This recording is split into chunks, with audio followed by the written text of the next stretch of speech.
being ringside, Deji, the younger brother of KSI, is boxing Floyd Mayweather in an exhibition on November 13th. They probably should just say Deji. I think most people might have recognized his name.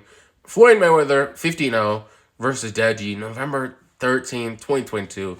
This is going to be a very interesting fight. Supposedly it's going to happen in Dubai, but he recently got his first win as a professional fighter against FuziTube, and now he's going to fight Mayweather in an exhibition, which is very interesting to see. Logan Paul also fought Mayweather, which I think the reason why he's fighting all these social media people is probably gets most attention more than some of the people he's fighting in Japan or any other where in the world. No one really cares about that as much as some of these social media people.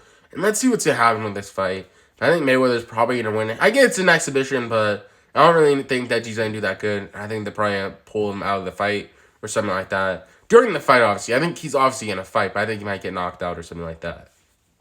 This being an NFL, not an overreaction. The Raiders season is over at 0-3. That's not an overreaction at all, which I can kind of see just because there's been minimal teams in the NFL existence to come back from 0-3 and make the playoffs, which is going to be very tough for them to do. But they might have a chance. It could be an overreaction if they can win the rest of their games or maybe lose like 2 or 3 more for the rest of the season. This being an NFL, not an overreaction. The Raiders season is over at 0-3, which is very interesting. There's been minimal teams to have 0-3 start to make the playoffs, which that's probably what they're talking about. But I would say they probably couldn't lose more than 2 games or 2 or 3 games for the rest of the season if they want to make the playoffs, in my opinion. It's been very hard to make in that stacked division with the Broncos, the Chargers, and the Chiefs, which some of those other teams could fall off, but let's see what the Raiders are going to do. This being an NFL overreaction, Jalen Hurts is the MVP front runner, which in my opinion, I think it's still, still probably Tua or Josh Allen. I think it's more Josh Allen, but some people might put Tua up there. Jalen Hurts is definitely a top 10 MVP candidate, but I don't think he's the front runner just yet. What's illustrated in QB Week 3 NFL Power Rankings? Number 1, you have the Dolphins at 3-0, which I think the Bills should be at number 1. The game was very close, and the Bills still played great.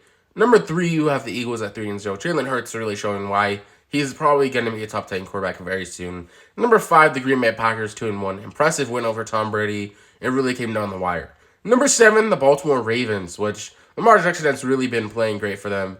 It really just shows why he deserves the money at 2-1.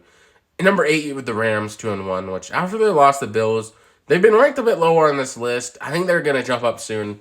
At number 10, you have the Chargers at 1-2, which in my opinion, I'll put them at 11 or 12. I think you could add a different team on this list rather than the Chargers.